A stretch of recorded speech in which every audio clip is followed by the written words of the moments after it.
If you're an artist like me, you've probably struggled with art blocks. Well, congrats, bestie, join the club. Although I don't do like art and drawing all the time, I do bullet journal. So about at least once a week, every time I make a weekly spread, I am creative and, making art in some way, shape, or form. As far as my personal experience with art block, I usually get in ruts, maybe like once a month, every couple of weeks, when I just don't feel like I'm in the mood for drawing. And then as far as like big art blocks, it probably happens about twice a year when I spend at least a couple weeks just in a state of low inspiration and no motivation to get my stationery out and do some art. Yeah, I'm very well versed in the phenomenon that is art block, so today I wanted to talk about the reasons for it as well as how to get over it as I challenge myself to draw this very complicated drawing, or at least complicated for me, so we'll see how it goes. While I'm setting up to draw, I want to talk about this pencil bag that Brevity sent me. They sent the pouch, which is an adorable little pencil bag. It comes in like 15 different colors, and this little light blue one is just perfect for me. I got the small size, although there is a larger option, but I love the little darts in it that keep it in this almost hexagonal shape. It's such an interesting and well-crafted bag, and it's definitely super sturdy for holding stationery along with USB cords, extra chargers, makeup necessities, etc. Inside the Brevity bag, there are two different pockets. One on one side is actually magnetic, so it snaps shut, which is super helpful if you don't want any things rolling around in the bag. And on the other side, there are two smaller pockets that I, in this case, use to hold my eraser. And it's just absolutely perfect for me because I love taking my stationery on the go. So bringing a bit of stationery with me is always super helpful. And I feel like this bag is absolutely perfect to fit into my backpack, but still be large enough to store all of the different pens and essentials that I need. If you're looking to get the pouch like this from Brevity or any of their other bags on their website, including like camera bags and backpacks, I'll have a link in the description box below. You can go check them out because I absolutely love their products. They're super high quality. Thank you to Brevity for sending me these goodies. So let's chat about reasons to get art block. I feel like if you're an artist, you definitely have personal experience with this. So for one, definitely stress, because when I'm in a stressful period in my life or I'm super busy, it's gonna be a lot harder for me to actually get in the mindset to be creative. I talked earlier about how October I usually have my least favorite bullet journaling spreads. I always have a big creative block around that time of the year, and I always wonder like, why is it that those spreads are never my favorite? And I realized it's because of the hectic and stress that usually comes around that month. While I'm in high school, I am in color guard, and marching season is huge in October. There are competitions every Saturday, there's football games every Friday, and it's just go, go, go as far as rehearsals and performances, and it's definitely super stressful. So it's probably one of my busiest months of the year, and that explains why I don't really have much motivation to draw, because I'm focused on somewhere else, and on the extra time that I do have, I'm not going to spend it drawing. I'm probably going to spend it sleeping. I mean, let's be honest here. Another thing is you may have too many ideas. So if you are new to a certain type of art, if you're just getting into it, restarting an old hobby or something like that, then you may just have like an overwhelming amount of ideas in your head and you don't know where to start. And as always, I mean, it's one thing to make a decision, but if there's so many options to choose from, it's of course going to be super hard to pick some things. On the absolute flip side, fear of imperfection is something that I'm pretty sure will hold most of us in its grip. Personally, I am a very big perfectionist, and it's something that I am working on, and in this video specifically, whenever I'm working on my art piece, I'm definitely going to have to fight with that, but I love making my art perfect and just right, and I always just get mad at those tiny little discrepancies that just annoy me. And of course, if you're scared that these things are going to stick out and you're not going to create something that you're happy with, then it'll obviously hinder you from actually starting to draw in the first place, putting you in an art block. And the last reason that I thought of, which is definitely not the only reasons, but is burnout. And I've talked about creative burnout a lot on my channel before, but if you're just go, pushing out content, especially if you're like me, like a content curator, and I put this stuff online, so I have to do art consistently so I can create content and videos, you're going to probably get burnt out if you don't do it realistically and at a sustainable amount. You're just doing a lot and it's just overwhelming you, and then you just get burnt out and have no motivation. Absolutely, that will definitely lead to a creative block, and I don't think that surprises anybody. Because I've definitely definitely struggled with this in the past, I do want to talk about different tips that I have figured out and ways to overcome it. So the first thing I thought of is finding drawing challenges or prompts. You know, like how they have on Instagram, like 30-day drawing challenges, and they have like different random ideas for you to draw. You can also find random drawing ideas with an AI generator, or just Googling online like random ideas. Of course, Pinterest is a bestie for me on this. I love scrolling through Pinterest and just finding random ideas there. Another idea is you can experiment with many different studies of one subject. So this is one way to get really good at drawing one thing, something very specific and small, and try drawing it in different positions and different lightings and different poses, and just see the different ways that you can portray this on paper. And it'll help you not only get good at drawing that particular thing, obviously because you're doing it like a million times, but also like you're noticing the little things in your drawing that stick out to you. Not only the things that are in the subject, but the different tendencies that you have in your art that you may like or dislike, and then can tweak as you evolve your art style from then on. Of course, recreating your favorite artist's work is a huge thing. If you know me, I love taking inspiration from other people, as you can see in my bullet journaling plan with me on YouTube. And if you have a favorite artist that you want to take inspiration from, maybe recreate a completely different drawing of theirs, or just take some tidbits of their style.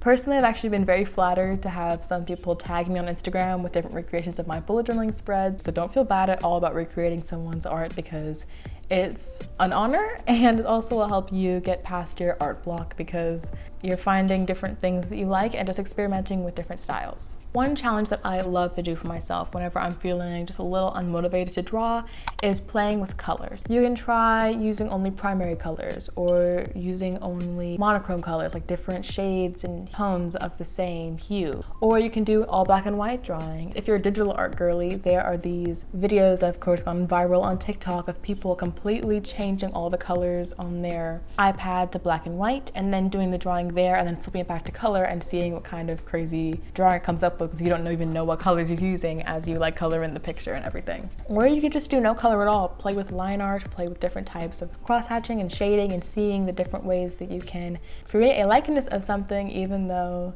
it doesn't have any color on it. Another tip I have is to redraw something in the past. So personally for me, besides like, of course, the little drawings we all used to do as little kids, I was officially in art class in 7th and 8th grade, and I've kept a sketchbook up for pretty much the past like 3 or 4 years. Flipping back through those and seeing how I get better is always super interesting and motivating, number one. But adding on from that, if you want to maybe redraw something from the past, like you drew a year or two ago, and you want to kind of draw it in your new style, take inspiration from your past self, but also show how you've gotten better over time. But even though it's kind of hard to see in the moment, when you look at it from a bigger picture, you are slowly improving every time you pull out that drawing pad to draw. But overall, these are all different tips for you to do if you're feeling in the mood to go back to art again. And I feel like it's important to talk about what happens if you're not. There are definitely times when, although I would love, like, the idea of doing art and producing beautiful stuff is of course amazing, I'm just in rut and I'm just so sick of it, I'm tired of it, I just can't do it right now, and that's absolutely okay.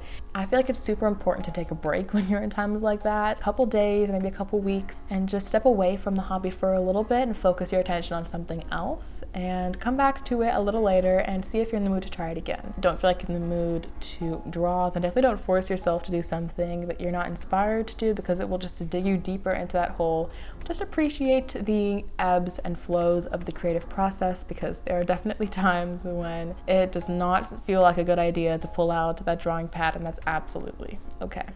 I don't actually know if I'm in an art block right now. I don't really think so. I have been re-inspired a couple weeks ago to pull out my alcohol markers again. I don't touch them very often because when I'm in my bullet journal, I always use water-based markers since the alcohol markers bleed through. But every now and then I feel just kind of the urge to pull them out and play with them a little bit. So a couple weeks ago, I got into the mood of doing that, and I got like a really big high of like drawing for like, a couple weeks. And now I'm kind of like on the tail end of that high. I don't know how inspired I am to draw portraits as much as I was a couple weeks ago.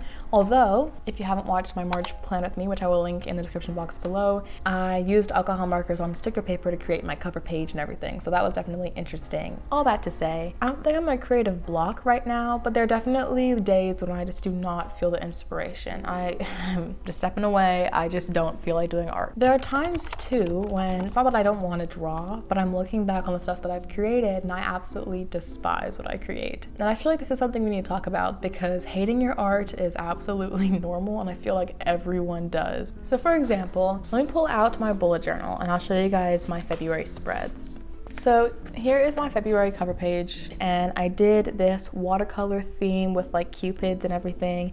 And if you flip through the spreads, I have these like, you know, watercolor drawings kind of going through it, right? And of course, if you watch my February bullet journal setup, then you would see these spreads already because I mean, they're out on the internet. And if you want to see that, link down below. So I know a lot of people really liked this theme. I'm really glad that you guys liked the spreads, but I've got to be so honest with you. The minute I stopped filming, I knew it. I was like, this is not it for me. It's not it. I tried something new that month and I used watercolor in my bullet journal, which I have not really done in the past couple years.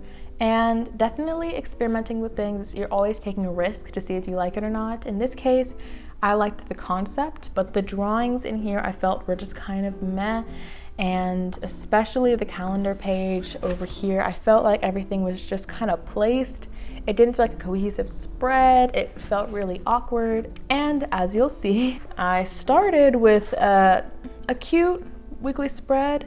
You flip through these spreads. I had 1 week where I spent the time, pulled out my watercolors. I was like, I'm going to create something beautiful, gosh darn it. And I kind of forced myself to work through this spread. And I just never really kind of continued from there. This week, I really gave up on the watercolor. I wasn't feeling it. And here's my last weekly spread in February. Very simple, very basic. My intention was to pull out the paints and draw some painting around the edges, but as you can see, it didn't happen. It's currently Saturday and it's not happening. I wanted to show you guys that because I think it's definitely important to kind of look back on the art that you make. And even if I don't like it, that's totally okay. Like I'm not mad about that theme. I tried something new. I tried new colors. I tried new technique. And I mean, it didn't work out for me, but I put it out on the internet anyway because I knew that it would be inspiring for some of you guys. And I'm super glad that I could help you guys in that way. Now, pulling out my sketchbook to talk about the drawing that I just did with you guys. Honestly, I'm actually really happy with this. I said at the beginning of this video that I was gonna draw something really complicated, and I did. I've been doing these portraits for the past couple weeks, but I have just been, like I said, on the bottom of that high coming down from all of my inspiration for alcohol markers. So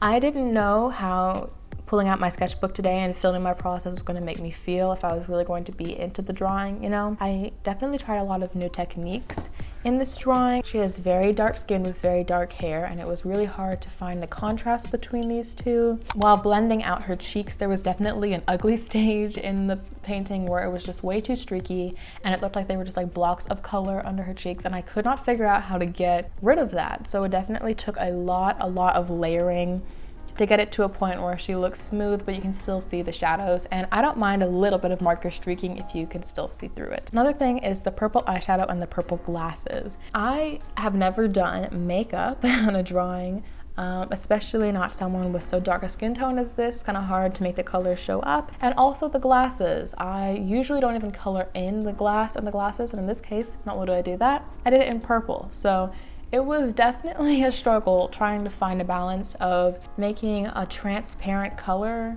overlap someone's skin tone, or making eyeshadow show up as eyeshadow and not like purple skin. I don't know, I felt like I really pushed myself with this drawing. All the things I'm mentioning right here may be something that's like super simple and boring for you, and you guys are like, I know how to do that, what are you talking about, you amateur? Which, I mean, fine, sure, but this is something that I pushed myself with. Although towards in the middle of that drawing process, I was definitely stuck in the ugly phase. I was like, I kind of hate this, not going well. Now, after I've worked on it, added layers, added highlights, played around and tried to fix the mistakes, and it kind of embraced the ones that you can't fix, I feel like I'm super happy with this. And it's not perfect, but it's still pretty good, and that is as much as you can ask for. Art block can be absolutely super frustrating. I definitely understand that, but I hope this was encouraging because we're all in this together. We all struggle with it, but I believe in you. If you try some of these tips, take a break, get back to it, soon you will be inspired again, and I definitely cannot